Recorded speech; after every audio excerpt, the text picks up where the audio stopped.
नमस्कार साथियों, आज हम पंडित श्री कैलाश नारायण परसाई जी जो कर्मकांडी हैं, विद्वान हैं, आपके पास बैठे हैं और आपसे मृत्यु भोज को लेकर संवाद करने आए हैं। समाज को एक नई दिशा मिल सके, इसके बारे में जानकारी हो, तो हम गुरुजी से आग्रह करेंगे कि गुरुदेव ये मृत्यु भोज के बारे में हमें थोड़ा सा बताने का प्रयास करें कि ये मृत्यु भोज श्राद्ध कर्म या जो मृत्यु के उपरांत करने वाली जो क्रिया होती है, जो भोज होता है, उसको लेकर समाज में कई विसंगतियां हैं। कुछ लोगों का कहना है कि इसे पूरी तरह से बंद कर देना चाहिए, कुछ लोगों का कहना है कि इसको सीमित करना चाहिए और कुछ लोग इसके बारे में अलग ही भिन्न तरीके के अपनी राय देते हैं। तो हम पंडित जी के पास हैं। पंडित जी शास्त्र विधि के अनुसार जो भी विधान है उसको लेकर हम बातचीत करेंगे। तो गुरुदेव हमें इसके बारे में बताएं कि ये क्या विधान है और कब इसकी परंपरा शुरू हुई, कब से चल रहा है, थोड़ा सा इस पर प्रकाश डालने की कृपा करें। मृत्यु भोज की परंपरा तो अनादिकाल से चली आ रही है, लेकिन सभी लोग किसी की मृत्यु होने पर जो उसको चाहने वाले हैं वे तो निश्चित ही उसकी शव यात्रा में जाते हैं। शव यात्रा में जाने का भी बड़ा पुण्य माना जाता है, बड़ा पुण्य। यदि 3 पग भी उसके साथ चल लिए, 5 पग भी चल लिए जी, तो वो बड़ा पुण्य माना जाता है और उस पुण्य को तो प्राप्त कर लेता है व्यक्ति। लेकिन जो शव है, जिसके साथ में लग करके जाता है जी, जिसकी शव यात्रा में जाता है जी, तो वहां वो उसका एक तरह से ऋणी हो जाता है, ये मानना चाहिए जी। और उसको जब तक उस शव यात्रा में जाने वाले व्यक्ति के लिए जी उसका कुछ ना कुछ भोजन ना कराया जाए जी, या उसको तृप्त ना किया जाए, तब तक वो उस ऋण से मुक्त नहीं होता है, ऐसा माना जाता है जी। दूसरी चीज ये है कि गरुड़ पुराण में कहा गया है कि त्रयोदशा श्राद्ध के दिन मृतक के नाम से जी उस 13 ब्राह्मणों का भोजन कराना चाहिए। 13 ब्राह्मणों को पददान इत्यादि देना चाहिए, आमान्य यानी सीधा देना चाहिए, ये गरुड़ पुराण में कहा जी। और इसके बाद में भोजन किसे कराना चाहिए जी, कि जो भोजन करना चाहता हो जी, ऐसे नहीं कि जो मजबूरी में भोजन करता हो। अच्छा, ऐसे व्यक्ति को भोजन न कराएं जो कि मजबूरी में कर रहा हो जी। दूसरी चीज ये है, इसमें ये भी कहा है, गरुड़ पुराण में कहा है कि जिन्हें हम निम्न जाति का मानते हैं जी, है जैसे कि सफाई कर्मी इत्यादि जी, इनके लिए तो विशेष रूप से भोजन कराए। अच्छा, हाँ, इन्हें तो विशेष रूप से आमंत्रित करे और भोजन कराए जी। और ये भी प्रसन्न होते हैं जी, तो फिर सभी काम पूर्णतः सफल होता है। भिक्षुकों को भोजन कराए। अच्छा, इस तरह से यदि ये कराया जाता है तो ठीक है और अच्छी बात है। लेकिन ये है कि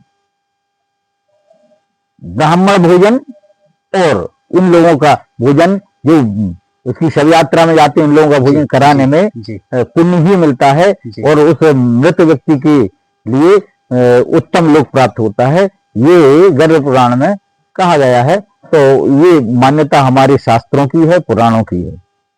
तो गुरुदेव मैंने अधिकतर ये देखा है, लोकाचार में एक बात सामने आती है, जैसे कुछ लोगों ने रसोई में भोजन करना बंद कर दिया है मृत्यु भोज में। तो अब ऐसे समय में क्या होता है कि जो लोग मृत्यु भोज में पहुंचते हैं उनसे शोक संतप्त परिवार के लोग या रिश्तेदार बहुत आग्रह करते हैं कि आप पा लीजिए, थोड़ा सा पा लीजिए, थोड़ा सा पा लीजिए। तो कभी कभी व्यक्ति जो रसोई में किसी ने जैसे भोजन करना बंद कर दिया है कि भाई रसोई प्रथा को बंद करना चाहिए, सीमित करना चाहिए, इस तरह की कुभ्रांतियों के कारण उन्होंने रसोई में पाना ही बंद कर दिया है। तो क्या फिर वो जबरदस्ती यदि किसी को भोजन कराया जाता है तो वो ठीक है क्या? वैसे किसी की इच्छा के विरुद्ध तो भोजन कराना उचित नहीं है जी, लेकिन मतलब जी ये है कि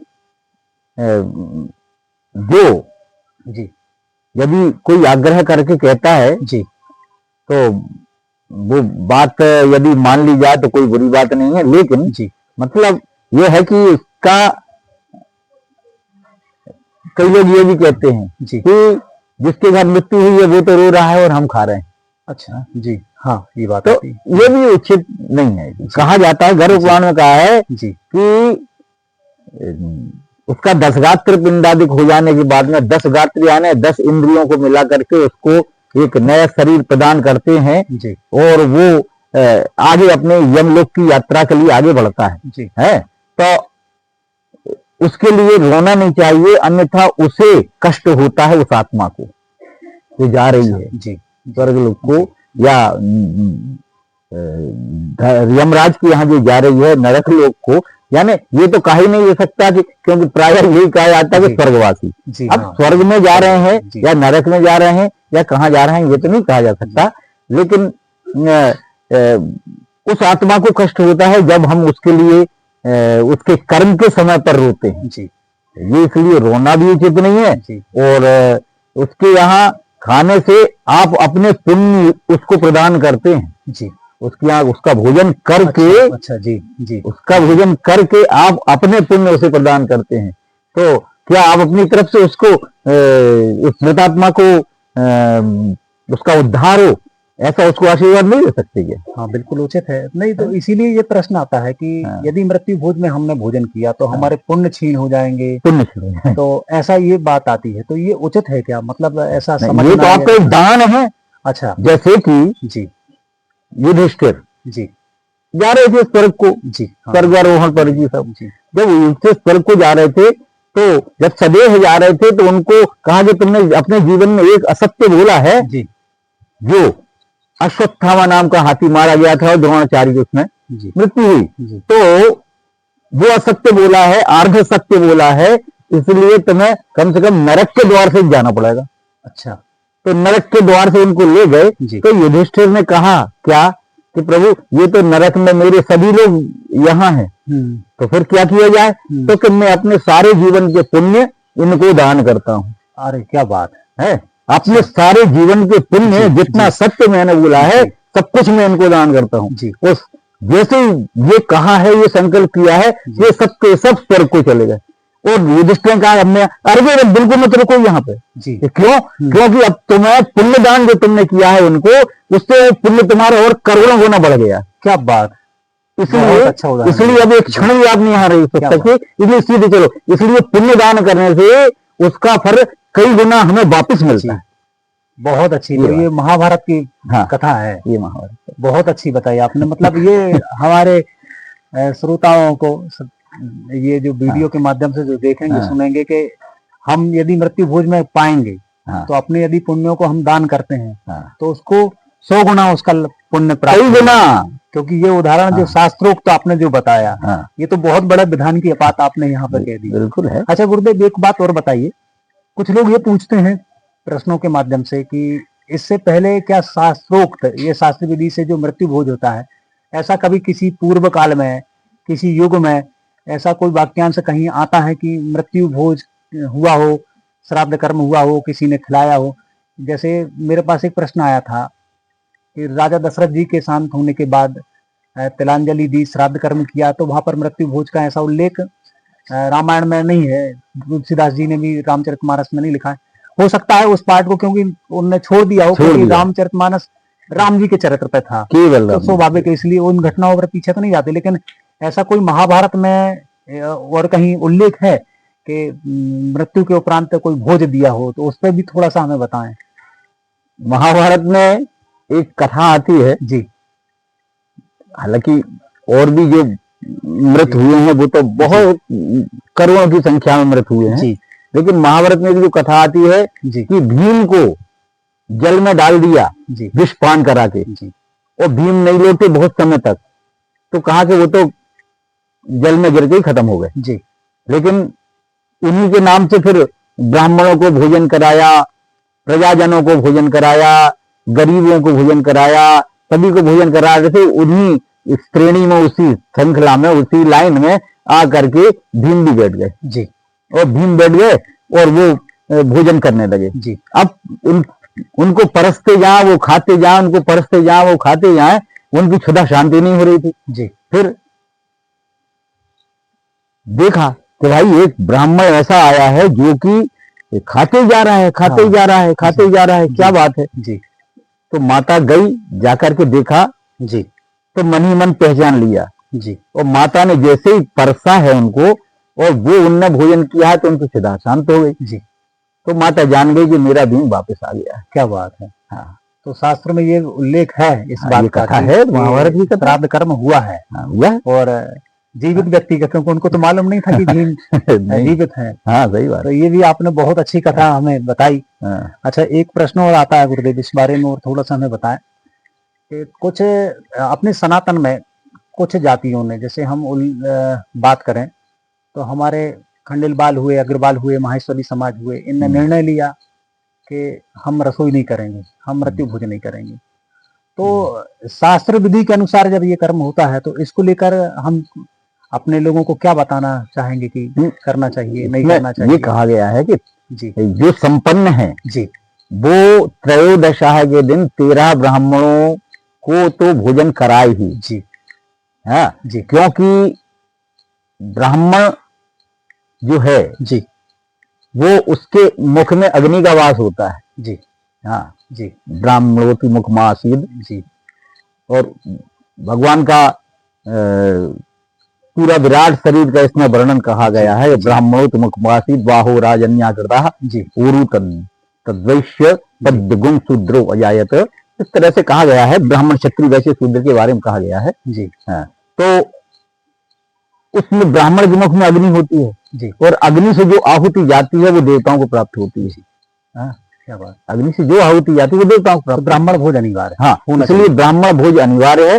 13 ब्राह्मणों को, अब आपकी यदि सामर्थ्य नहीं है, कम से कम 13 ब्राह्मणों को भोजन ना करा सके तो थोड़ा थोड़ा अन्नदान, आटा, दाल, चावल इत्यादि उनको उनके घर भेज दें और उनकी सेवा कर दें, जल घट प्रदान कर दें, इतना कर दें, इतना ही पर्याप्त है। अच्छा। लेकिन यदि सामर्थ्य है, सामर्थ्य है तो निश्चित है उसको 13 ब्राह्मणों का भोजन कराए, पद दान करे, 13 पद दान करे। और इसके बाद में और इससे भी ज्यादा पुण्य ब्राह्मणों को तो भोजन कराने से पुण्य प्राप्ति होता है। लेकिन यदि जो मैंने पहले बताया कि उन लोगों के लिए जो कि सफाई कर्मी है, उन लोगों के लिए जो भिक्षुक हैं, उन लोगों के लिए कि जो भोजन चाहते हैं उनको भोजन कराए, ऐसे लोगों को भोजन कराने में कोई पुण्य नहीं है।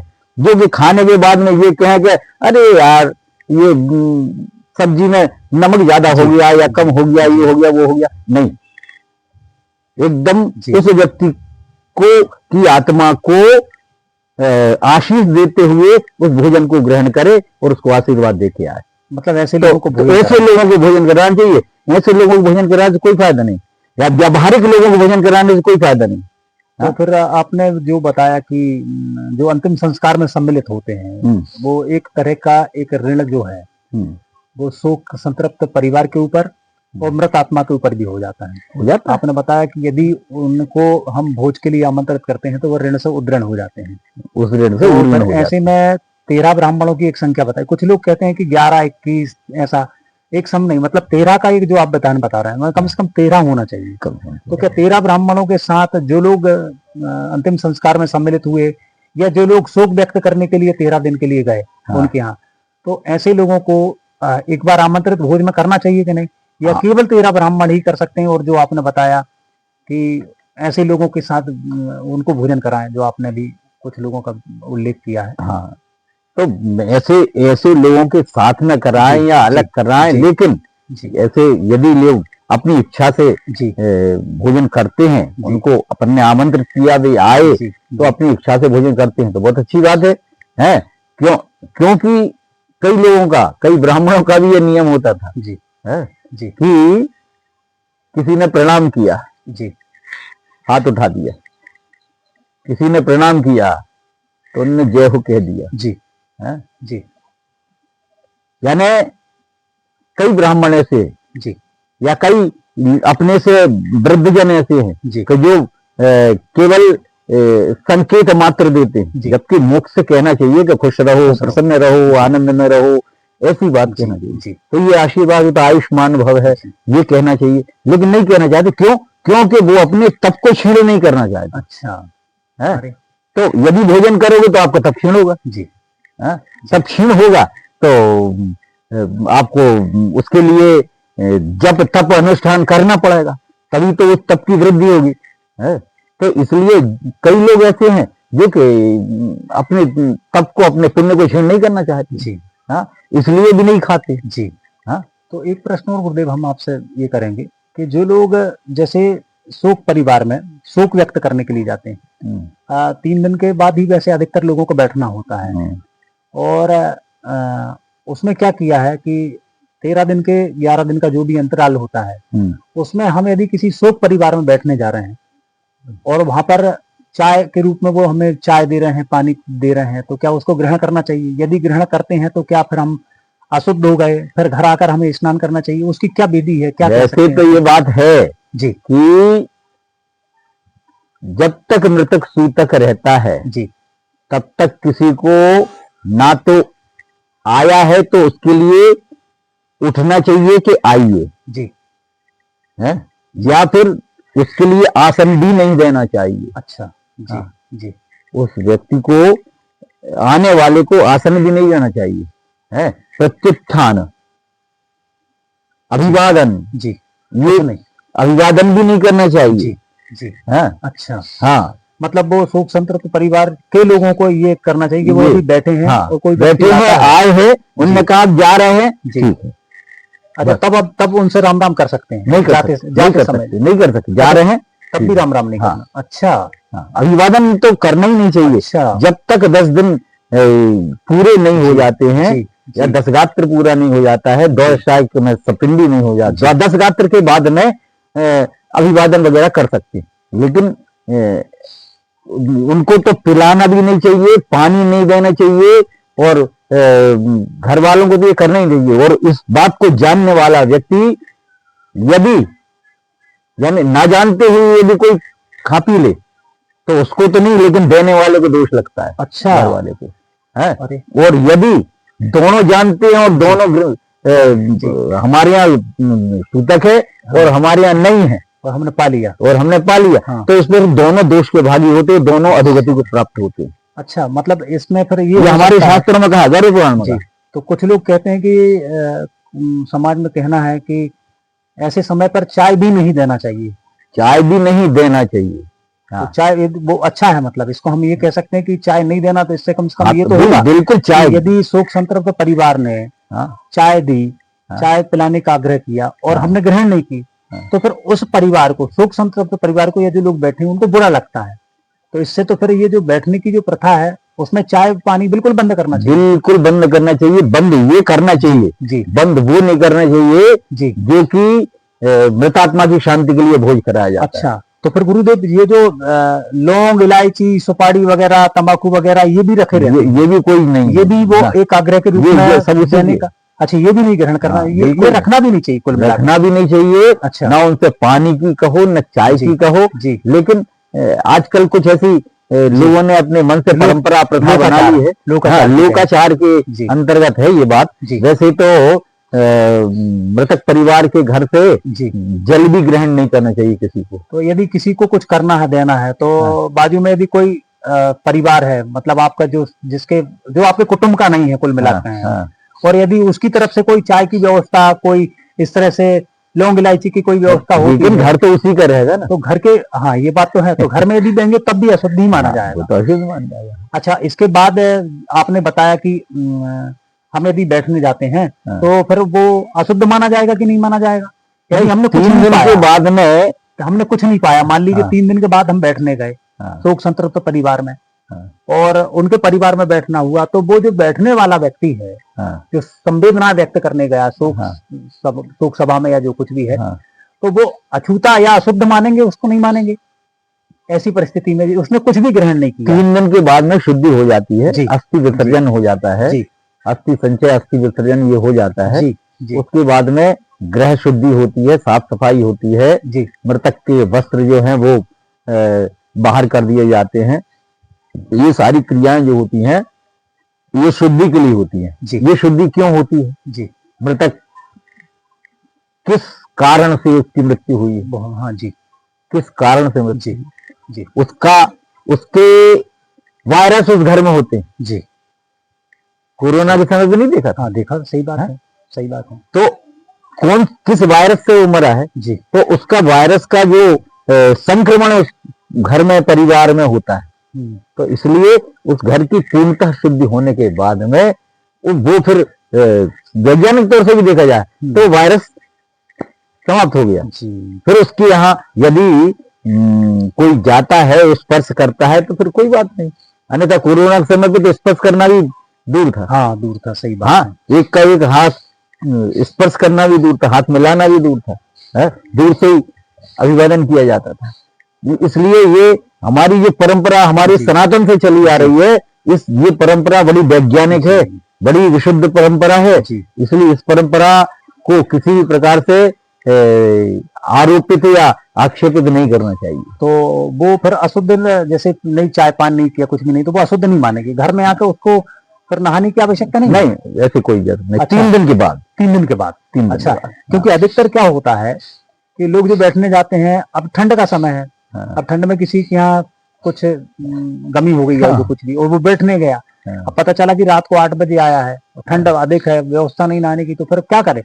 तो कुछ लोग क्या करते हैं कि इसी चक्कर में बैठने का जो क्रम होता है उसमें कहीं ना कहीं इधर उधर गड़बड़ी हो जाती है। तो आपने एक अच्छा विषय बताया कि 3 दिन के बाद यदि बैठने जाते हैं, 3 दिन के बाद शुद्धि हो गई है, तो आप कोई स्पर्श भर ना करे। अच्छा, उनको स्पर्श नहीं करना। और देखिए, मतलब शोक संतृप्त परिवार के व्यक्तियों को स्पर्श नहीं करना। हाँ, आसन देने का नियम भी नहीं। आसन का, हाँ आपने बताया कि आसन देने का नियम, तो स्पर्श किसी प्रकार से हो गई नहीं। जी, घर की साफ सफाई हुई थी। बाकी वस्तुओं को यदि ऐसे हम कुर्सी लगी हुई है, मान लीजिए, एक बैठ तो होती नहीं व्यवस्था, बैठ गए, यदि नीचे बिछाते हैं तो उससे कोई अशुद्धता थोड़ी आती है। नीचे बिछा जो होती है जी, वो मतलब वो भी पवित्र कर दी जाती है, जल से सिंचित हो जाती है वो, तो वो शुद्धि मानी जा सकती है। लेकिन हाँ, अन्न ग्रहण करना, जल ग्रहण करना, और आजकल के स्वागत सत्कार वैसे उस घर वाले को भी नहीं करना चाहिए और दूसरों को स्वीकार भी नहीं करना चाहिए। वो स्वीकार क्यों कर लेते हैं भाई? जब मृत्यु हो स्वीकार नहीं कर रहे तो फिर वो इसका तुम वो तो रो रहा है, तुम चाय पी रहे हो, तो क्या ऐसी कोई बात है? ये तो अच्छी बात नहीं है। अच्छा गुरुदेव, फिर आपने बताया कि अब जब फिर तो 10 गात्र होने के बाद तो फिर कहीं कोई विषय नहीं रहा, 10 गात्र पाते हैं तो भी कोई अशुद्धता वाला तो फिर कोई काम ही नहीं रहा। हाँ, नहीं रहा, अशुद्धता तो चली गई, कहीं कोई दिक्कत ही नहीं। अच्छा, क्या हुआ तीजा के बाद?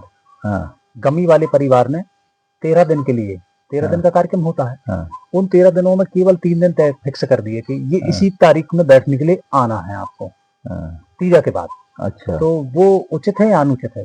नहीं, वो उचित नहीं, वो तो आखिरी दिन तक आ सकते हैं, ऐसी क्या बात? क्योंकि वो मैंने आजकल देखा है कि एक मैसेज जारी हो जाता है कि हमारे यहाँ फलाने की गमी हो गई है, उठावना हो गया है, जो कुछ हो गया है, तो वो तीजा के 3 दिन निकाल के 1 2 3 अंतिम संस्कार के बाद तीजा हुआ, और तीजा के बाद वो 3 दिन तय कर लेते हैं कि इन तारीखों में बैठने के लिए आना है।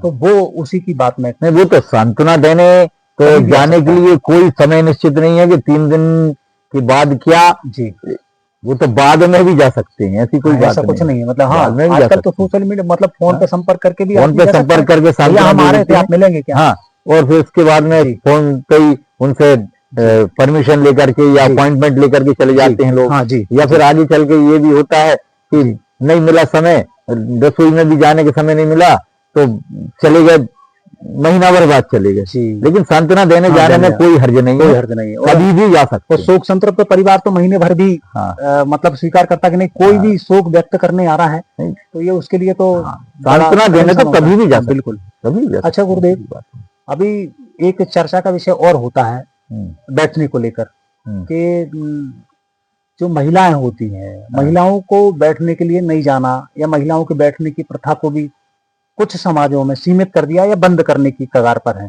कि महिलाओं का बैठना बंद कर रहे हैं। तो उसमें भी एक प्रावधान ये रखा कि जैसे खास जो रिश्तेदार महिलाएं होती हैं उनको छोड़कर बाकी कुछ और रिलेशन के जो रहते, जो रिश्तेदार होती हैं, जो महिलाएं जाती हैं शोक संवेदना व्यक्त करने के लिए, तो उस पर आप क्या कहेंगे कि बंद होना चाहिए महिलाओं का, कि एक सीमित दायरे में होना चाहिए? नहीं, यदि जाने के लिए वे उन्हें सुविधा है तो कोई बात नहीं है, जी नहीं है तो वैसे तो व्यावहारिक रूप है ये तो, जी व्यावहारिक रूप है। जी व्यावहारिक रूप में जी जाते हैं तो कोई हर्ज नहीं है। जी हाँ, लेकिन ये है कि लोग अपनी असुविधा से बचने के लिए ये नियम बनाने के प्रयास में है। हाँ, और क्या, असुविधा से बचने के लिए, हाँ, बस और क्या, हाँ, ये बात है। हाँ, तो महिला चली जाएगी तो घर में असुविधा हो जाएगी। हाँ हाँ, सही बात है, सही बात है। तो अब रसोई को आपने लेकर बताया विस्तार से कि हम इतने लोगों की रसोई ऐसे कर सकते हैं।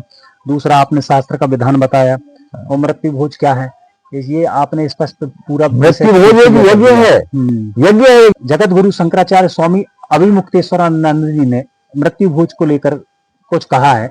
वो ये कि उनके पास प्रश्न आया कि मृत्यु भोज रीति या कुरीति, तो इस पर शंकराचार्य जी ने जो कहा है मैं वो बता रहा हूँ कि मृत्यु भोज एक शास्त्र विधि है। शास्त्रों में जिन बातों को नहीं बताया गया है उन्हें रीति रिवाज कहा जाता है। जो शास्त्र विधि को दरकिनार करते हुए मनमाने तरीके से अपनी इच्छा के अनुसार मृत्यु भोज करता है, उसको ना तो सिद्धि प्राप्त होती है, ना सुख प्राप्त होता है, और ना ही उसे परम गति मिलती है। इष्ट मित्रों को भोजन कराना एक लोकाचार है, एक रीति है। जो सक्षम नहीं है उसे कर्ज लेकर भोज कराना उचित नहीं है, उचित नहीं, सही बात। फिर भी यदि कर्ज लेकर कर रहे हैं तो हमारे यहाँ कहा गया है कि कर्ज लेकर यज्ञ भी नहीं होता, श्राद्ध भी नहीं होता। मतलब बड़ा अच्छा संकेत स्वामी अभिमुक्तेश्वरन शंकराचार्य जी गुरुदेव ने किया है। तो कहने का तात्पर्य गुरुदेव जो सक्षम है वो यदि बढ़ चढ़ कर करते हैं तो उनके बारे में जो शास्त्र कह रहा है कि ये मनमाने तरीके से भी कोई करता है तो उनको सुख प्राप्त नहीं होगा, परम गति प्राप्त नहीं होगी। मतलब ये जो शास्त्रों के अनुसार ये बताया, मतलब बढ़ चढ़ कर नहीं करना चाहिए।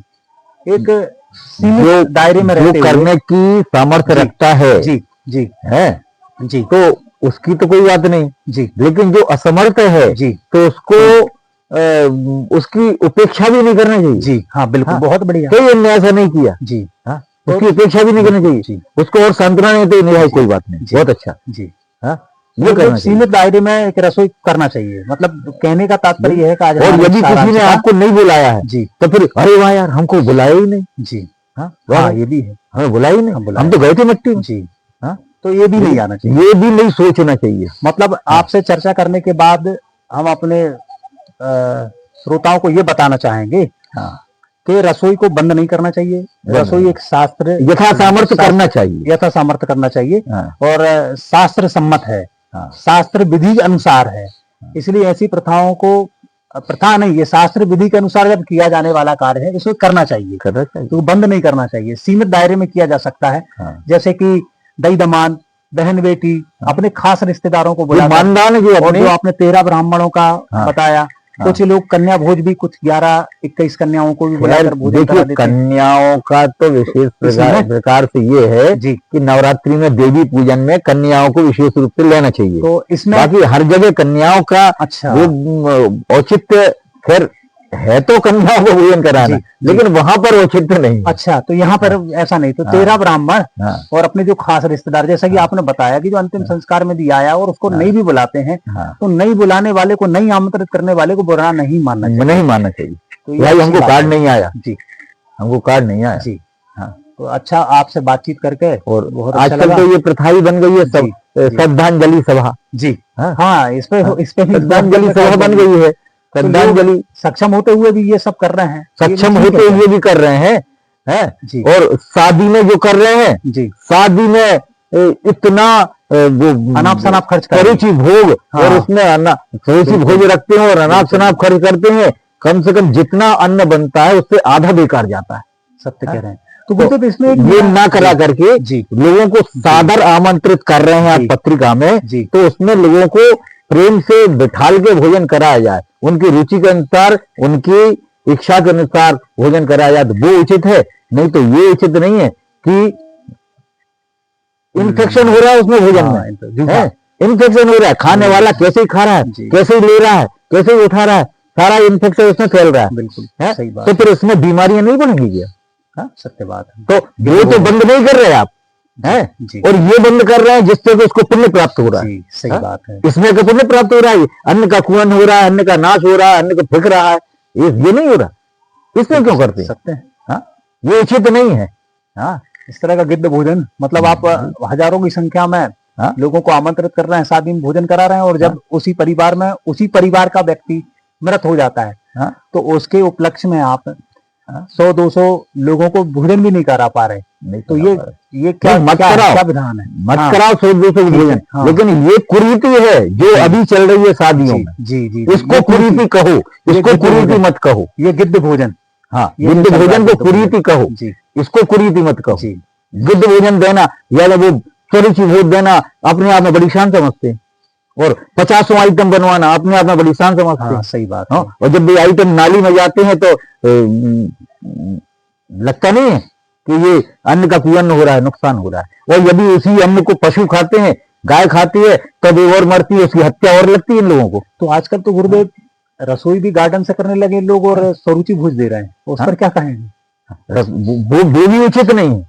हाँ। रसोई में तो सादर उनको बिठाल करके उनके हिसाब से उनसे अनुरोध कर करके यदि उनकी इच्छा है तो देना चाहिए, और आराम से प्रेम से भोजन कराना चाहिए, और ससम्मान कराना चाहिए। ऋषि वो ससम्मान भोजन नहीं है भाई जी। हाँ, सही बात है। ऋषि वो ससम्मान भोजन नहीं है। नहीं। आए हो, खाओ खाओ, नहीं खाओ चले जाओ। हाँ, सही बात है।